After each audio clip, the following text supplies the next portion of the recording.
Bonjour tout le monde, une vidéo sur les personnes manipulatrices, mais pas forcément perverses.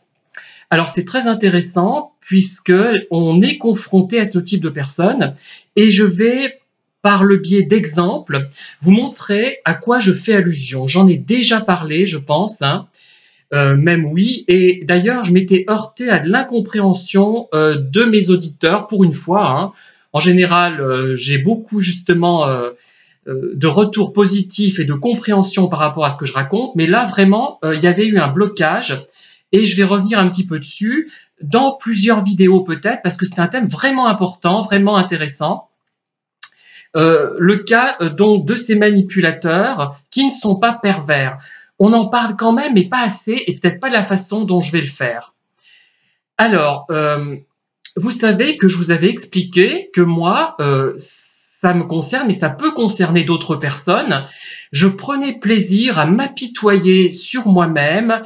Alors, comment je procède dans ces cas-là? Je m'en vais dans une promenade un petit peu champêtre ou un petit peu montagnarde et je pense à tout ce que je subis, ce que j'ai subi, et je me mets à pleurer. Alors je marche vite, ça fait une sorte d'euphorie, et j'en ressors grandi parce que j'ai réfléchi, parce que je me sens bien, je me suis lâché, et finalement, j'aime pas cette expression, tiens, je me suis laissé aller plutôt, et ça m'a fait un bien, ça me fait à chaque fois un bien énorme, et j'en tire des conclusions, des conséquences. Je remets certains de mes comportements en question pour ne pas justement trop subir mon environnement.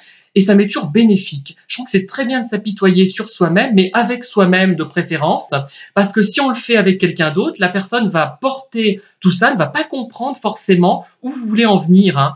C'est rare les gens vraiment qui comprennent des choses comme ça. Parce que nous déjà, enfin ceux qui me regardent aussi, nous sommes des profils atypiques, donc nous n'avons pas les mêmes réactions.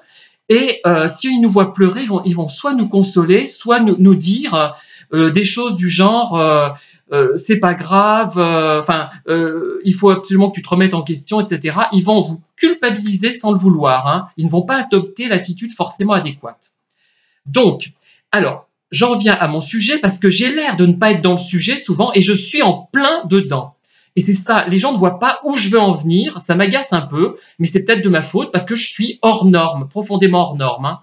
J'ai des côtés beaufs, j'ai des côtés normaux-pensants, mais j'ai beaucoup aussi de côtés qui sont en dehors des normes. Alors, il y a des gens qui sont manipulateurs et non pervers et qui utilisent ce système que moi-même j'utilise pour pleurnicher sur eux-mêmes, pour pleurer sur eux-mêmes. Pas pleurnicher parce que ça serait péjoratif, alors que ce n'est pas péjoratif ce que je veux dire, hein. Mais il n'empêche que les personnes sont justement pénibles à ce niveau-là. Alors, elles vont prendre prétexte de quelque chose que vous n'avez pas fait vis-à-vis d'elles, quelque chose qui renvoie à l'affectif que vous n'avez pas fait vis-à-vis de ces personnes, vis-à-vis d'elles, pour pleurnicher. Mais elles ne vous en veulent pas spécifiquement. Je vous avais donné l'exemple d'une personne que je connaissais qui m'avait reproché, à l'issue d'une visite sur un, comment on appelle ça, un salon des minéraux, de ne pas lui avoir offert un cadeau sur ce salon. Alors, bon, personne n'est parfait, c'est vrai que j'aurais pu, mais elle pensait que parce qu'elle était une fille, il fallait lui faire un cadeau. Vous voyez? Donc c'était sexiste à mon sens, certainement, hein. Moi, ça me déplaisait cet état-là. J'aurais pu faire un cadeau aussi bien à une fille qu'à un garçon. Déjà, je suis homo, voilà. Et ce qui m'agaçait, c'est qu'elle pensait que une relation avec un homme homo allait lui permettre d'obtenir la même chose, le sexe en moins, qu'une relation avec un homme hétérosexuel. Mais c'est complètement faux, ce n'est impossible. Alors, j'ai certainement des côtés qui vont vous décevoir, très normaux pensants, mais à qualité égale, à compétence égale, j'aurai toujours plus d'affection pour un homme que pour une femme, pour un homme homo surtout, que pour une femme hétéro. Rien à faire, je suis désolé, je vais vous décevoir, mais c'est comme ça, je n'y peux rien, je suis construit comme ça, c'est peut-être génétique, c'est peut-être mon éducation, je ne sais pas, je suis comme ça, c'est un défaut dont je ne peux pas me débarrasser. Par contre, quand j'en ai conscience, j'essaie de réguler les choses et de ne pas être trop injuste vis-à-vis d'une personne qui est un ami homme, femme, sous prétexte qu'elle est une femme. Donc, je me auto-corrige finalement, mais je ne peux pas aller jusqu'à ce que ferait un homme hétérosexuel. C'est impossible. Alors là, je souligne, je fais exprès de dire puérilement ces syllabes, de les prononcer outrageusement, parce que c'est impossible pour moi. Même si je n'ai pas de relation, on va dire, sensuelle avec l'homme en question, il y aura, à qualité égale, à compétence égale, il y aura toujours un tout petit peu plus avec un homme. Voilà. Qui soit, surtout s'il est homo, en fait. Voilà. Je n'y peux rien. Je sais que je vous déçois grandement, mais je n'y peux rien. Je suis comme ça. Voilà. Et donc, cette personne attendait à ce que je me comporte avec elle comme un homme hétérosexuel, le sexe en moins.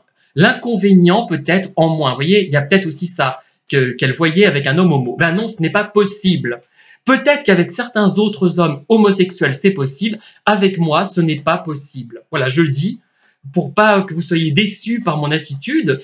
Ce qui ne veut pas dire que je vais rien faire. Hein. Je peux être très attentionné, mais je serai extrêmement. Si je suis très attentionné avec une femme, je serai extrêmement attentionné avec un homme. Il y aura toujours plus. Voilà. Et donc, elle devait savoir cela. Soit elle ne le savait pas, soit elle le savait. Mais je pense qu'elle le savait et qu'elle a utilisé cela pour pleurnicher sur elle-même. Elle ne m'en voulait pas, je pense, mais elle a joué sur cela pour me culpabiliser, pour me laisser entendre que j'étais méchant, pour bouder, pour ne pas, d'ailleurs, n'exprimer pas la problématique, hein, au lieu de me dire, je l'ai su qu'après, longtemps après, quelques heures après, il me semble, et je ne l'ai pas compris, moi. On me l'aurait expliqué, j'aurais dit, oui, effectivement, tu as raison. Ce n'est pas très gentil de ma part, mais tu sais, moi, comment je suis, je survalorise les relations homo, en fait, avec les hommes, même si je n'aboutis pas sexuellement. Et rien à faire, je suis comme ça. Un homme hétéro serait différent, mais dans ce cas, si vraiment ça te pose problème, il faut que tu fréquentes des hommes hétéros. Mais en fait, elle ne voulait pas fréquenter d'hommes hétéros parce qu'elle aurait peut-être eu, effectivement, ce cadeau qu'elle n'attendait de moi et qu'elle n'avait pas.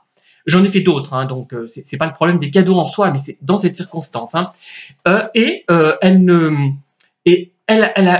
voulait justement être avec des hommes homosexuels pour ressentir cette frustration, parce qu'elle avait un malaise interne qu'elle ne peut pas expulser, et donc là, c'est une occasion d'expliquer le malaise, de mettre un nom faux d'ailleurs, hein, certainement, un nom faux sur le malaise qu'elle ressentait intérieurement, et qu'elle ne pouvait pas expliquer, et ça lui permettait ce que je fais d'ailleurs tout seul, et moi je fais tout seul, hein, je m'apitoie sur mon sort, ça fait énormément de bien. Ce n'est pas ce qu'on croit, hein, les lieux communs qui disent qu'il ne faut pas s'apitoyer sur son sort, si, mais d'une certaine façon, d'une façon curative que j'utilise moi, et je vous expliciterai peut-être, hein, à un moment donné, mais je ne l'ai peut-être pas assez explicité. Et donc dans ce cas, elle pouvait expliquer son malaise intérieur, dire ben voilà, les gens sont méchants avec moi, c'est pour ça que je suis malheureuse, mais en même temps, elle n'en voulait pas à la personne réellement. La personne devenait, moi en l'occurrence, devenait un outil pour justement expulser ce malaise intérieur, le justifier, mais pas le justifier de façon cohérente, convaincante, puisque ce n'était pas ça le problème. C'était autre chose qu'elle ressentait, une autre chose, mais que pour un temps au moins, elle avait explicité. Bon, après, une situation comme ça, pourquoi elle n'est pas perverse, cette situation? Elle est juste manipulatrice. C'est une manipulation non perverse, mais égocentrique, égocentrée, je ne sais pas comment on peut l'appeler. Pourquoi elle n'est pas perverse? Parce que c'est agaçant, mais c'est énervant, ça crée un conflit, mais ça se résout. Hein. Au bout de la journée, ça se résout et on part sur autre chose. Hein. Mais en même temps, ce n'est pas destructeur, ça ne vous remet pas profondément en question.